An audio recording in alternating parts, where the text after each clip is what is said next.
Então, o que seria uma história de amor feliz? Eu acho que uma história de amor feliz é uma história onde as duas pessoas têm consciência de que o amor delas pode acabar a qualquer momento. Eu acho que ter consciência de que não tem nada prendendo duas pessoas juntas, que elas não estão lá para ficar juntas para sempre porque elas são predestinadas. Eu acho que entender que você tá com alguém, você acordar cada dia, escolher estar com aquela pessoa, é o feliz possível, né? O dia de hoje ser feliz. Eu acho que quando a gente vive os dias de hoje sendo o dia feliz, a história vai bem, né? Enquanto durar. O mundo que nos cerca não é mais o mesmo. Os avanços tecnológicos mudaram o nosso jeito de ser e pensar. O que dizer dos nossos sonhos românticos? O elo amoroso saberá conviver com a liberdade individual do século XXI? Meu nome é Flávio Gicovati. Juntamente com o jornalista Lauro Henriques Júnior, convido vocês a vislumbrar essa nova forma de amar que desponta no horizonte. É mais que amor, é mais amor.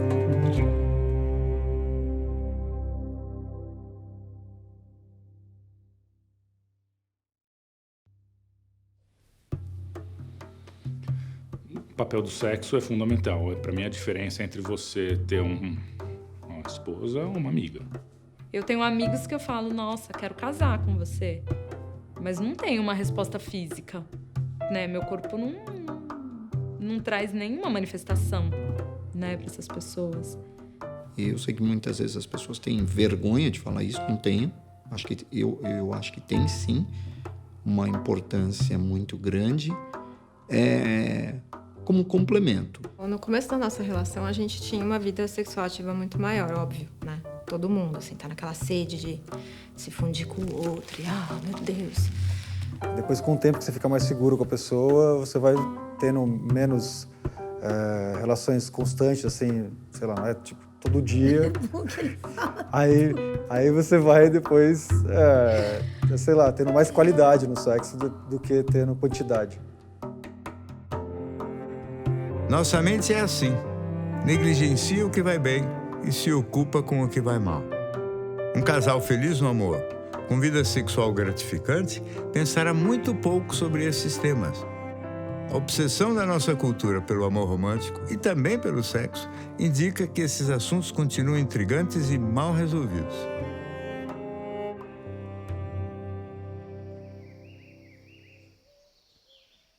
Mas, Flávio, como é que você vê isso, esse papel da interdependência entre amor e sexo?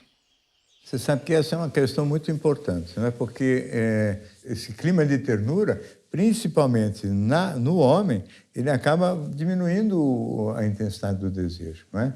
Porque aí você entra na questão, vamos dizer, que era muito clara no pensamento também desde os gregos, né? Que o desejo diminui na medida em que você tem a sensação de posse, de ter aquela outra pessoa. Não se pode, a expressão é do Platão outra vez, não se pode desejar aquilo que se possui. Né? Então, o desejo pressupõe exterioridade, quer dizer, que a pessoa, naquele momento, não seja a pessoa amada, querida. Né? E o único jeito de se resolver isso é compreender a sério mesmo a separação e levar a sério a separação entre sexo e amor. No clima romântico, o que acaba predominando é a ternura. Ternura são gestos físicos, curiosos, porque eles são gestos físicos muito parecidos com aqueles de natureza erótica, não é? São abraços, são beijos, são carícias, mas elas têm o mesmo gesto tem um significado completamente diferente e é decodificado pelo outro de uma maneira completamente diferente também, não é? É praticado e decodificado de um modo completamente diferente, apesar da enorme semelhança com o gesto erótico, né? E o erótico tem compromissos, isso é cada vez mais claro para mim, com a agressividade. Isso tem talvez até alguns fundamentos biológicos, quer dizer, se você não vê a necessidade de juntar esses dois impulsos, essas duas pulsões, né, amor e sexo, como parte de uma mesma, vamos dizer, entidade, você consegue ver claramente que o erotismo tem compromissos biológicos muito fortes com vamos dizer, com a competição, quer dizer, o homem mais guerreiro, mais agressivo, talvez na selva primitiva foi aquele que mais frequentemente copulou, portanto, transmitiu seus genes também mais agressivos para gerações seguintes, e que essa agressividade maior, talvez no erotismo, seja masculina até do que feminina, porque é o macho que tem que chegar. Isso acontece também nos outros animais, né? E essa forma, então, de acoplar a sexualidade à agressividade, ela é visível para qualquer criança também, quando ela vê, se tiver a oportunidade de ver ou ouvir a relação sexual entre os seus pais. Quer dizer, aquilo parece muito mais uma luta do que um jogo de ternuras ou de carinho, né? E essa prática, que esse erotismo que tem esse lado absolutamente e claramente comprometido com o mamífero, né? Não tem nada a ver com a ternura, com o romance, com a generosidade, com a cumplicidade, com a intimidade, com a troca de confidências, com a ajuda recíproca que corresponde ao fenômeno do amor, e que é basicamente um fenômeno, portanto, de natureza intelectual, espiritual, vamos dizer, com sentimentos fortes, mas todos eles vinculados a aconchego e harmonia, e não com desejo e com erotismo, né? São fenômenos bem separados. O sexo está ligado à excitação. Já o amor está ligado à paz e harmonia. A sexualidade pode ser exercida de modo solitário, enquanto o sentimento amoroso é sempre interpessoal. Mesmo quando a excitação sexual é desencadeada em função de alguém, ela pode ser facilmente transferida para outra pessoa, o que não ocorre no amor. O sexo, para ser bom, ele depende do amor? Não. É possível as pessoas transarem, terem um ótimo sexo e não necessariamente desenvolver ali uma relação amorosa. Com a relação amorosa, tende o sexo a ficar muito melhor. Mas é diferente dele só existir, ou ele ser bom, ou depender disso, né? Não.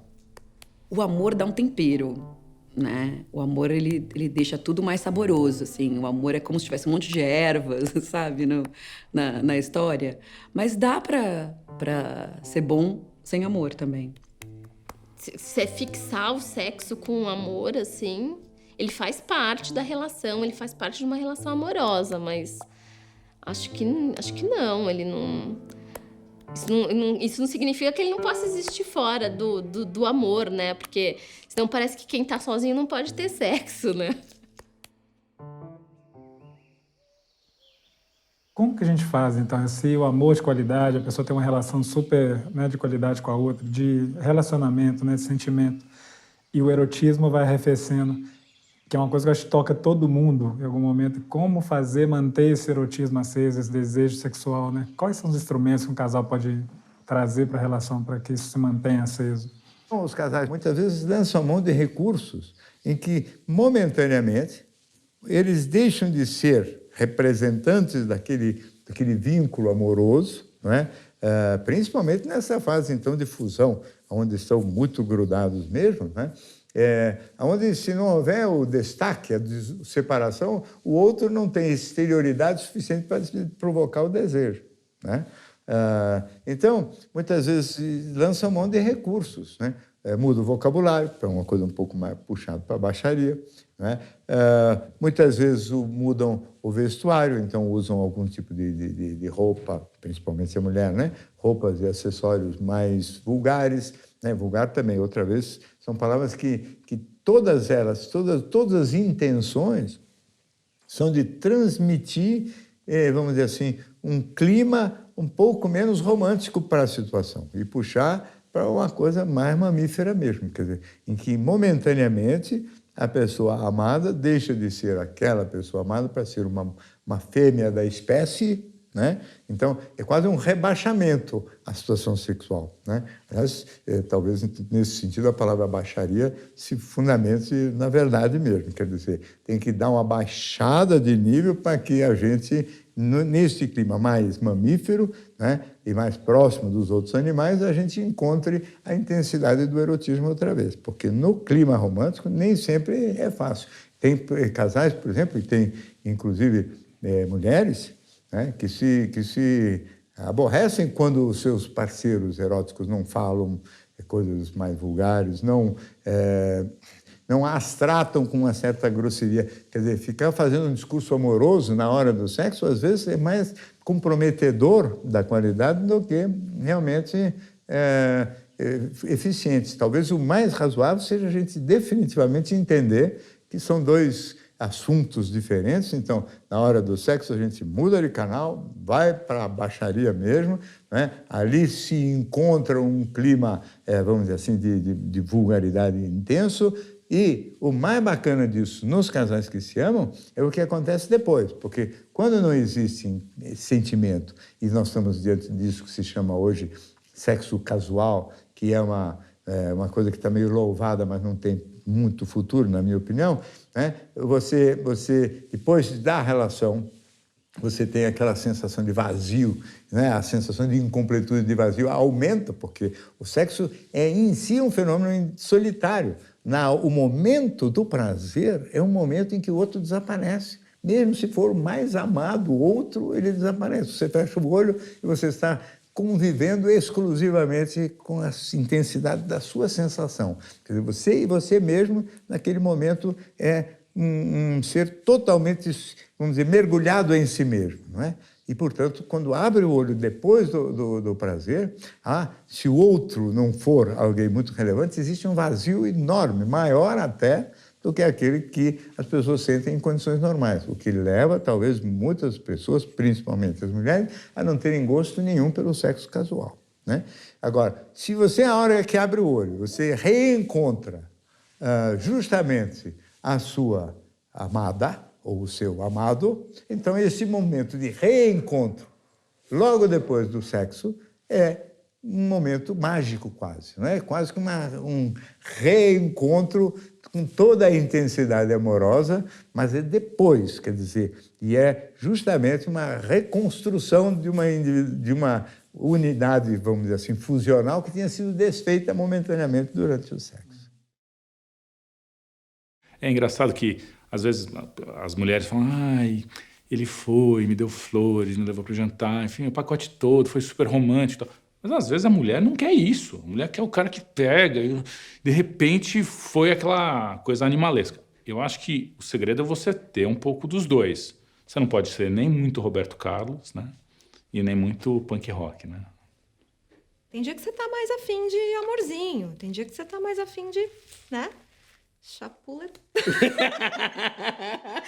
Tem dia que você tá mais, sei lá, afim de um sexo mais selvagem. Mais selvagem. Hoje, mano... E tem espaço pra fantasia. Abre a gavetinha da esquerda e vamos destruir, né? A gente tem uma gavetinha da esquerda. Então, mas assim, sabe? Mas varia. Não é sempre, né? Não é sempre, não tem muita regra.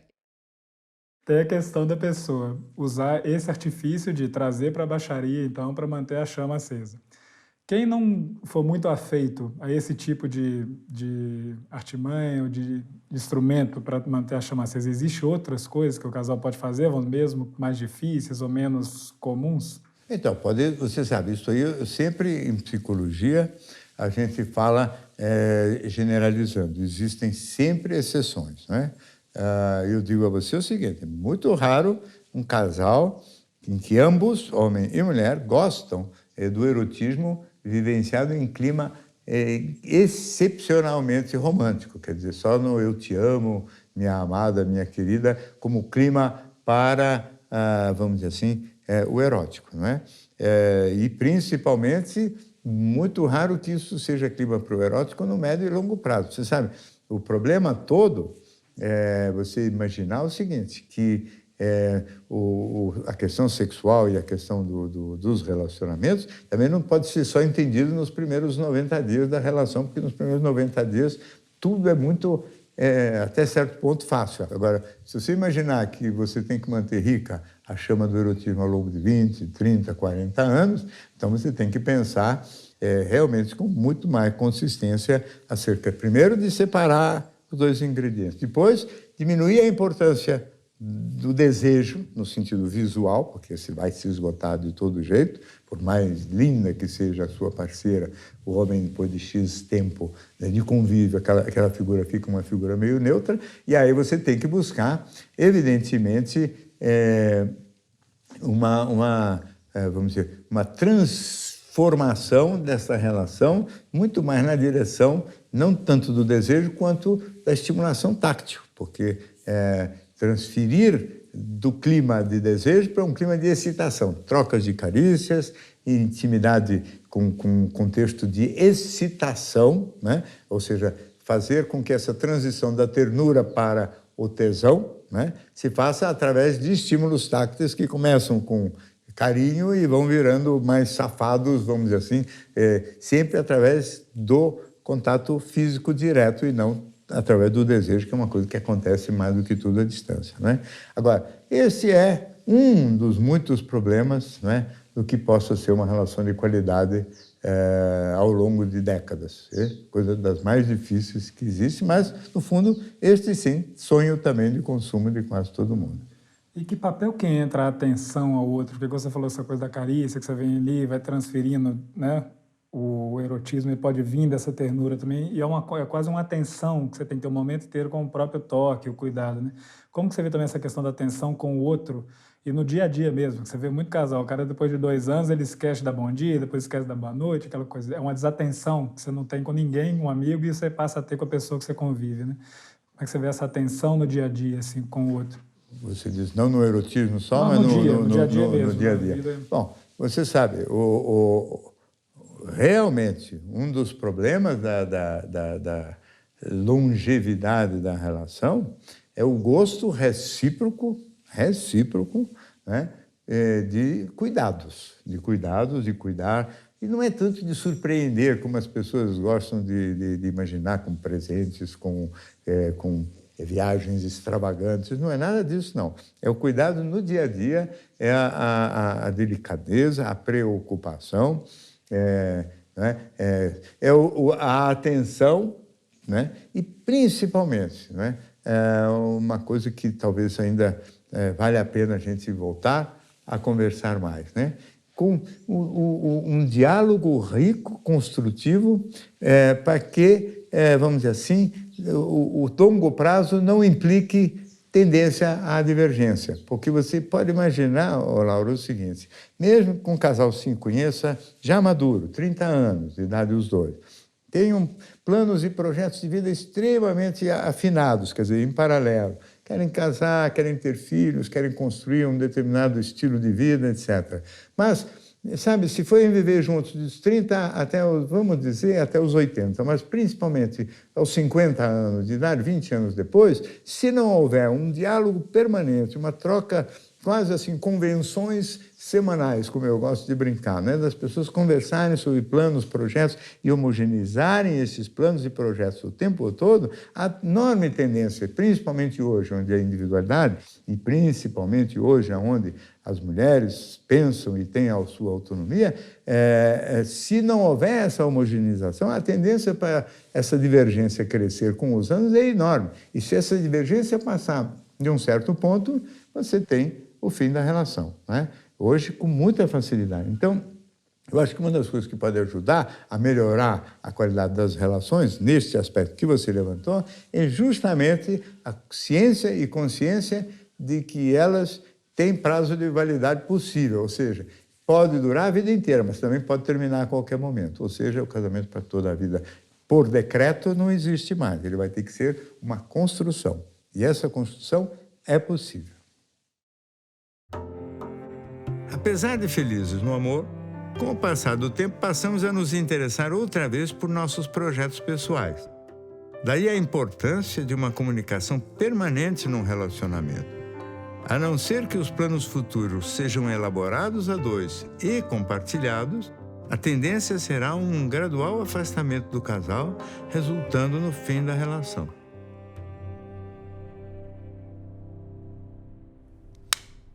Eu nunca gostei, não só não gostei, eu não sei dar por dar.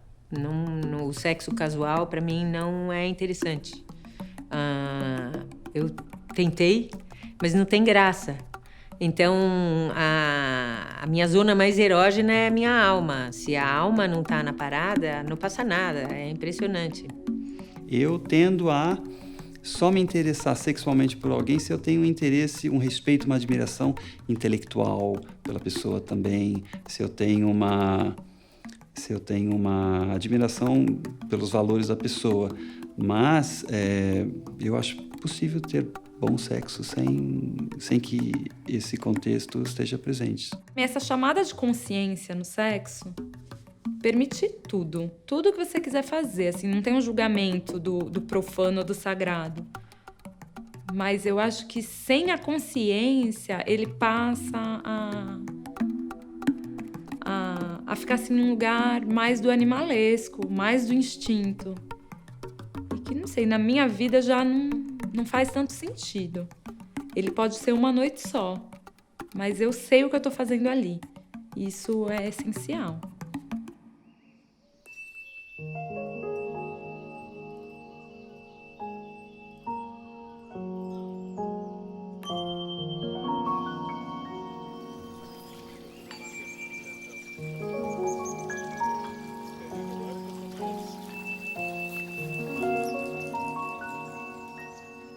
Ô Flávio, agora essa coisa que você está essa construção que vai do diálogo, né, em um casal ao longo do tempo, isso no fundo é quase uma construção de confiança recíproca, né, um no outro que vai acontecendo, né?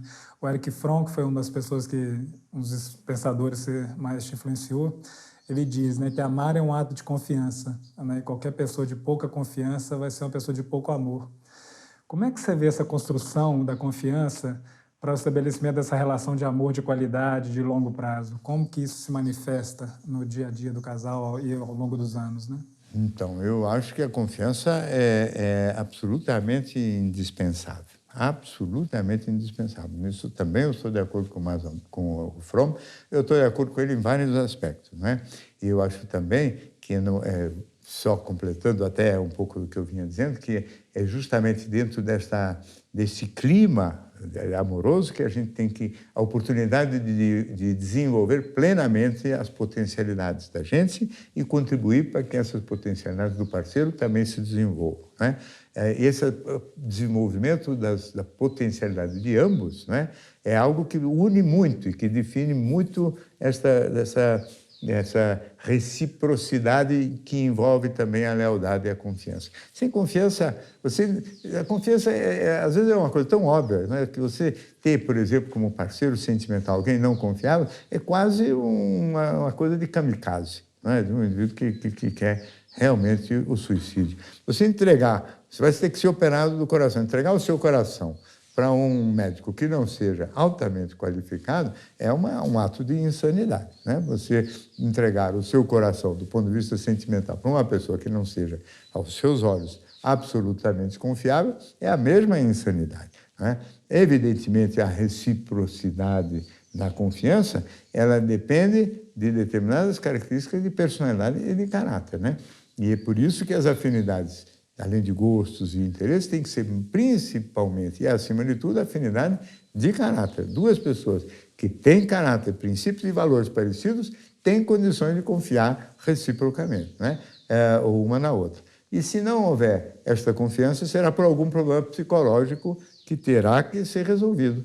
Porque se você tem um parceiro confiável e você não confia, então aí o problema é seu de ser um desconfiado para além da conta, então você terá que trabalhar. Então, o amor de boa qualidade depende de muitas coisas, né? Depende de maturidade emocional, de encontro de um parceiro afinado, de você perpetuar esta afinidade através de convívio de relação e, principalmente, de respeitar as inevitáveis diferenças individuais cada vez maiores e cada vez mais crescentes neste mundo onde o individualismo vem crescendo e onde as relações interpessoais vão ter que se adequar.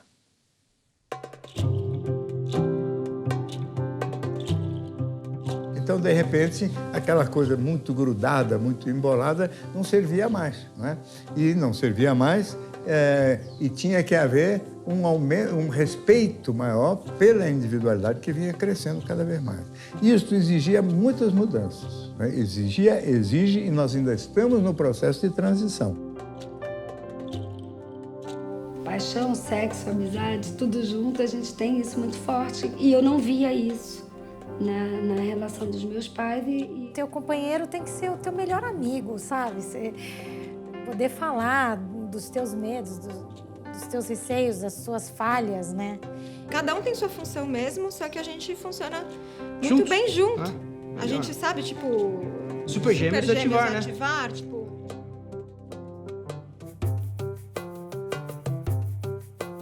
não é aquela coisa que a gente quer estar junto na alegria, na tristeza, na saúde, na doença. Não é mais nada disso. A gente quer muito mais coisa. E eu falava pra ele, eu falei assim, eu quero que você me leve pra Lua, pra Marte, pra Júpiter. Um mês ela tá ruim de dinheiro, aí eu ajudo. Outro mês eu tô ruim de dinheiro, ela ajuda. Essa troca é parceria e construindo um amor próprio para não se perder no meio do caminho, né? Existe o dia que ela não tá muito bem, que eu não tô muito bem. Você pensa e fala assim, nossa, será que isso pode acabar? E aí é um lado que você reflete e diz, não, eu vou trabalhar para que não. Eu acho que numa relação, você tem que entrar com 100%, sabe? Eu sou 100% responsável por esse negócio funcionar, senão a coisa não rola. E, enfim, então eu não acredito nessa coisa de metade aqui, metade lá, e que isso sempre vai vai entrar no abstrato, né? Você sentir que você tem um parceiro do teu lado que está compartilhando ideias, visões, olhando para o mundo, não só para o outro, né? Eu acho que isso, hoje, eu diria isso, que eu busco esse tipo de relação, né?